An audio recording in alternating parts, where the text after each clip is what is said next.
Një debat I fort ka shpërthyer mes Mateos dhe Rogertit teksa ndodheshin në dhomën e gjumit. Situata u tensionua pasi Rogerti fillimisht kishte biseduar me Mirin dhe më pas ju afrua Mateos për të folur, por ky I fundit reagoi menjëherë negativisht. Mateo e nisi përplasjen me tonet e ashpra duke e ofenduar dhe quajtur shpirti shëmtuar. Rogerti u përpoq ta ulte situatën, duke I kërkuar të qetësohej dhe duke theksuar se nuk ishte person I dhunshëm. Megjithatë kjo nuk e ndali Mateon, I cili e akuzoi rënd, duke I quajtur të dhunshëm dhe të papastër në sjellje.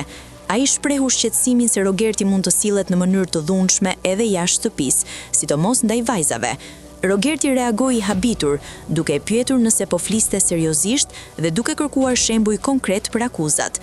Nga ana tjetër, Mateo përmendi disa episode të mëparshme, duke pretenduar se Rogerti I kishte trembur vajzat, u kishte hequr jorganin dhe ishte futur në tualetin e femrave.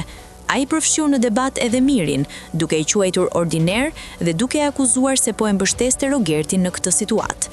Debati u shoqërua me tension të lartë dhe akuza të ndërsjella, duke krijuar një atmosferë të rënduar mes banorëve.